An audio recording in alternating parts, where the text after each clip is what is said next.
नमस्ते. प्राध्यापक बीजी मांगले, जागर टाइम्स मध्ये आपल्या सर्वांचं मी स्वागत करत आहे. मित्रो, महायुतीतील जागा वाटप एक प्रचंड मोठी डोकेदुखी आहे. यावरती विचार करण्यासाठी आजची ही आपली पोस्ट आहे. भारतीय जनता पार्टी, एकनाथ शिंदे गट आणि अजितदादा पवार गट.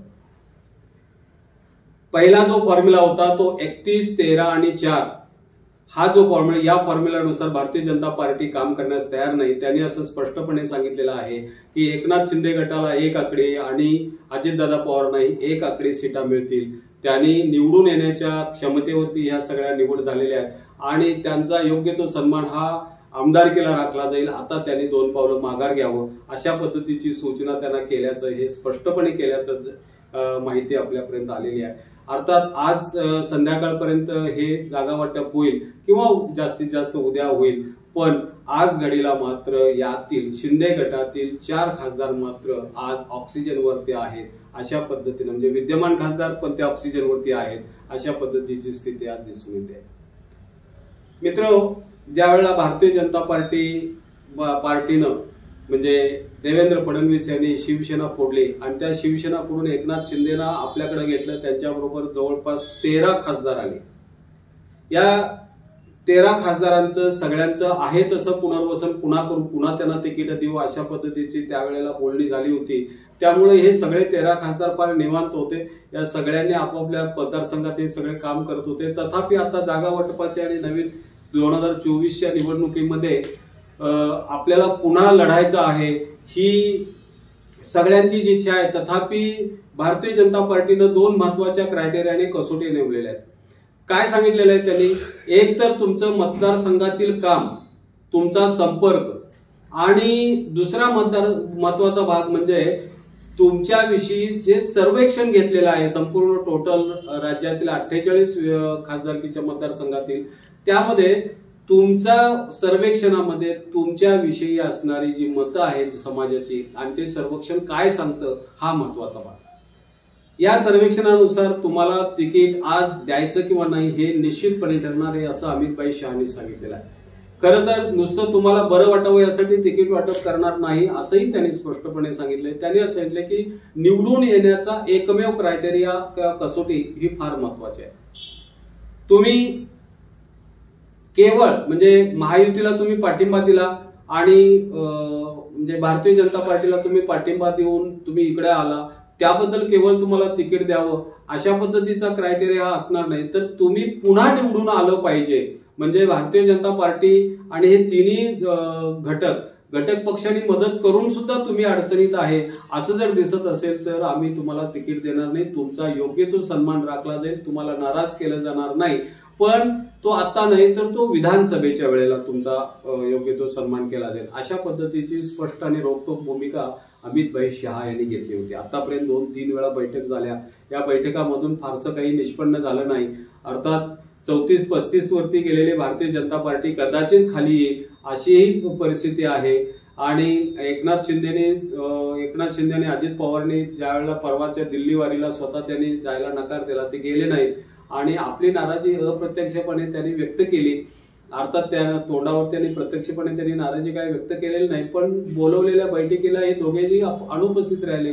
म्हणजे आपली ही नाराजी त्यांनी व्यक्त केलेली आहे. त्यामुळं 31, 13, 4 अशा पद्धतीच्या फॉर्म्युल्यानुसार हे तिकीट वाटप होईल का नाही सांगता येणार.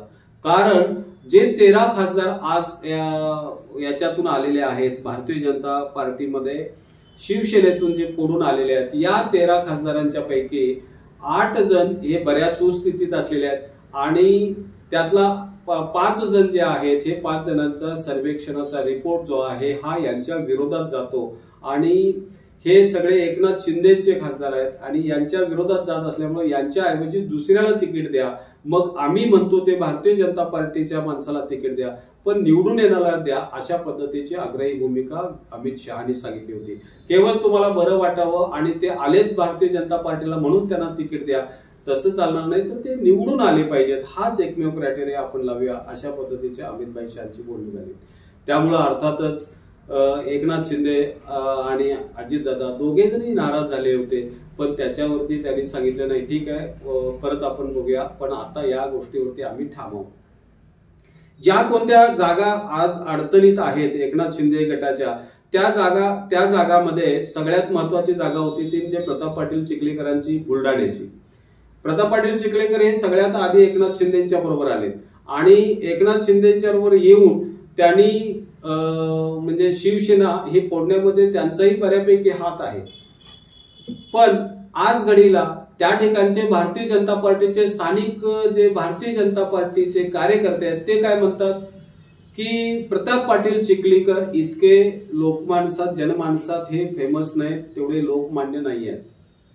त्यांच्याविषयी बरेचसे आरोप आहेत, पण त्यांच्याविषयी आरोप करण्यापेक्षा हा जो भाग आहे, हा जो मतदारसंघ आहे लोकसभा, हा जिजाऊंचा मतदारसंघ आहे. याच्यामध्ये सिंदखेड राजा येत आहे आणि जिजाऊंचा मतदारसंघ असल्यामुळं जिजाऊंच्या मतदारसंघामध्ये महिला कार्ड खेळावं आणि महिलेला एखाद्या चांगल्या जर तिकीट दिलं तर त्या ठिकाणी ते महिला सहजासहजी निवडून येईल, अशा पद्धतीचा युक्तिवाद हे भारतीय जनता पार्टीतल्या हे जिल्हास्तरीय सगळ्याच लोकांनी केलेला.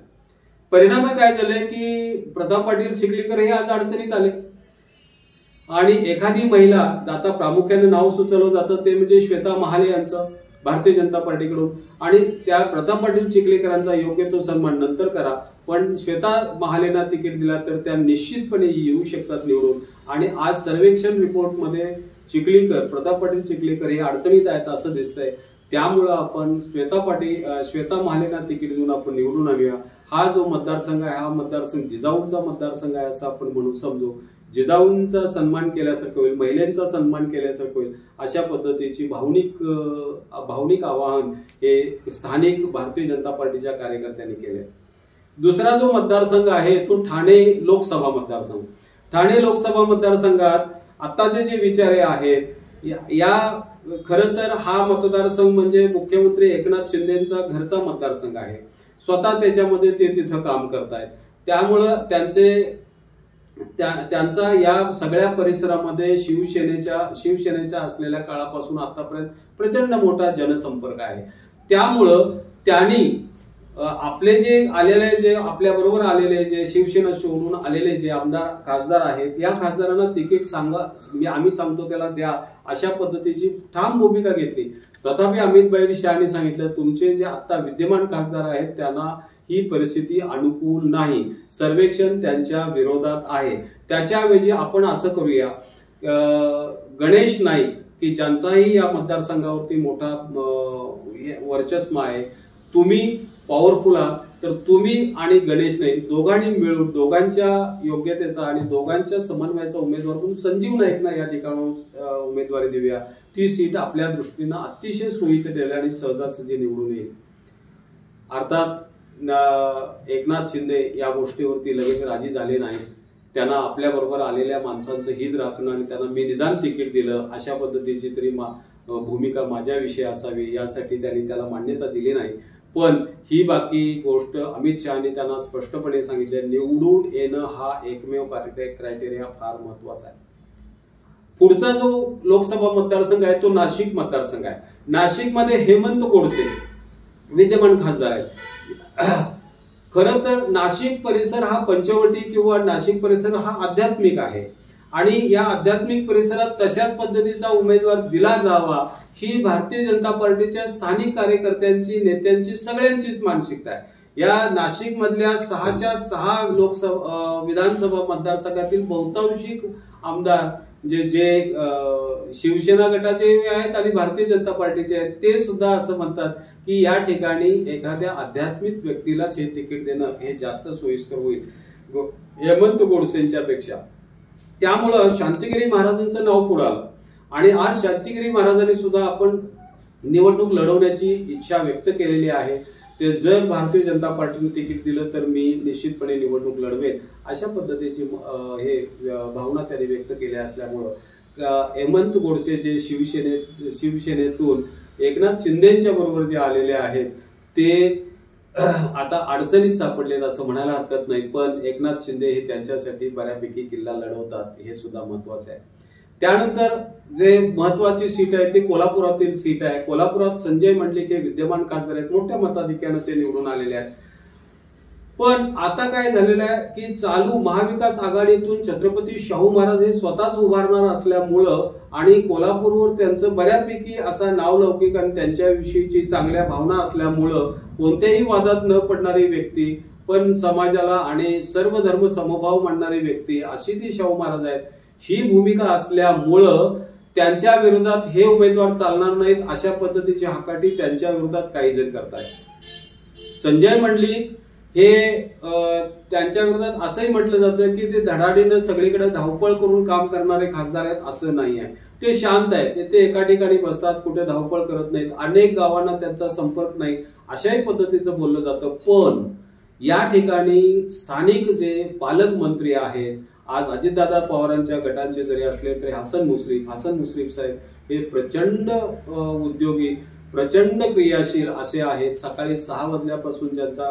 लोकसंपर्क चालू होतो तो झोपेपर्यंत निरंतर चालू असतो. त्यामुळं त्यांच्यावरती विश्वास ठेवून ते सांगतील त्यांना उमेदवारी द्यावी अशा पद्धतीची सुद्धा मांडणी बऱ्याच जणांनी केलेली आहे.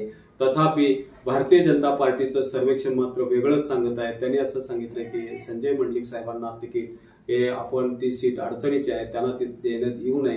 त्या विरोधी आघाडीतून जर का छत्रपती शाहू महाराज उभा राहत असतील तर त्यांच्याच घराण्यातले महाराज म्हणून आपण समर्जित महाराजांना आपण उभा करूया अशा पद्धतीची चाल खेळली जाते का काय अशी भूमिका वाटते. किंवा त्याच्याऐवजी पुन्हा महाडिक साहेबांना जे आता विद्यमान खासदार आहेत त्यांना पुन्हा आपण रिपीट करूया अशी पद्धतीची मागणी आहे. पण आमच्या माहितीत अशी ज्या वेळा आपण माहिती घेतली त्यावेळेला असं स्पष्टपणे आढळून आलं की स्थानिक पालकमंत्री जे आहेत ते हसन मुश्रीफ यांच्या जीवावरती त्यांनी जे सांगतील तशा पद्धतीचा उमेदवार द्यायला काही हरकत नाही. आणखी एक जो तळ्यात मळ्यात असलेला, आता हे 4 उमेदवार जे आता ऑक्सिजनवर आहेत ते आता हे आपल्याला दिसून येतात. खरं तर 5 उमेदवार पूर्वी होते. हातकणंगले मतदारसंघ जो होता कोल्हापूर जिल्ह्यातला दुसरा मतदारसंघ, हातकणंगले मतदारसंघात विद्यमान खासदार आहेत धैर्यशील माने. त्यांना मोठा जे चांगला वारसा आहे. बाळासाहेब माने खासदार होते, त्यांच्या आई खासदार होत्या निवेदिता मानेताई, हे आता स्वतः खासदार आहेत. त्यांना राजघराण्याचं बाळकडू हे लहानपणापासून आहे आणि त्यांचं बोलणं वक्तृत्व सुद्धा फार चांगलं आहे. त्यामुळे त्यांना कोणत्याही परिस्थितीत पुन्हा तिकीट द्या अशा पद्धतीची मागणी हे एकनाथ शिंदे साहेबांनी लावून धरलेली आहे. पण त्यांना त्यांच्याही विरोधात सर्वेक्षण जाते अशा पद्धतीची मांडणी ही भारतीय जनता पार्टी करत असल्यामुळं त्यांना नेमकं काय करायचं हे समजत नाहीये. कारण आज त्यांनी असे केले की विनय कोरे त्यांच्या विरोधात सर्वसंमतीचा उमेदवार म्हणून आपण उभा करूया आणि धैर्यशील मानेंना कोणत्या तरी त्यांचं चांगलं पुनर्वसन करूया अशी मांडणी झाली. तथापि एक गोष्ट सगळ्यात महत्वाची मी सांगतो ती म्हणजे विनय कोरे साहेब हे निवडणूक खासदारकीची लढवण्यास इच्छुक नाही असं आम्हाला त्यांच्याकडून खासगीत समजलेलं आहे. त्यामुळं त्यांच्या विरोधात केवळ धैर्यशील माने आज हेच उमेदवार त्या बाजूनं म्हणजे प्रभावशाली आहेत, त्यामुळे त्यांना तिकीट मिळेल अशा पद्धतीची भूमिका आहे. सगळ्यांनी मिळून जर का हे मोठ जर चांगली बांधली तर पुन्हा धैर्यशील माने हे खासदार होऊ शकतात अशी परिस्थिती आहे. मित्रो, खासदारकीचं हे बऱ्याच दिवसाचं जे गुऱ्हाळ आहे बरेच दिवस चालू आहे. सगळं काही दोन्ही आघाडीमध्ये महायुती असेल किंवा महाविकास आघाडी असेल या दोन्ही आघाडीवरती फारसं काही आलबेल आहे अशातला प्रकार नाही. दोन्ही ठिकाणी रुसवे मागण्या ह्या जोरात आहेत. तथापि महायुतीतला दुसरा घटक जो आहे तो म्हणजे अजितदादा पवार गट. यांना बाकी 4 म्हणजे 1 आकड्याने 4च जागेवरती बोळवण त्यांची केली जाईल अशा पद्धतीची स्थिती मात्र आज आहे हे दिसून येतंय. अर्थात त्यांच्या वतीनं प्रफुल्ल पटेल साहेब असतील किंवा छगन भुजबळ साहेब यांनी असं सांगितलं तर जेवढ्या आमदारांची संख्या एकनाथ शिंदे साहेबांच्या तेवढीच आमदारांची संख्या आमच्याकडे सुद्धा आहे. त्यामुळं त्यांच्या बरोबरीचं सीट वाटप हे आम्हालाही करावं आणि तसा सन्मान हा आमचाही करावा आणि अजितदादा पवार साहेबांना सुद्धा तेवढीच जागा द्याव्यात अशा पद्धतीची मागणी आहे. तथापि ती मान्य होईल असं काही दिसून येत नाही.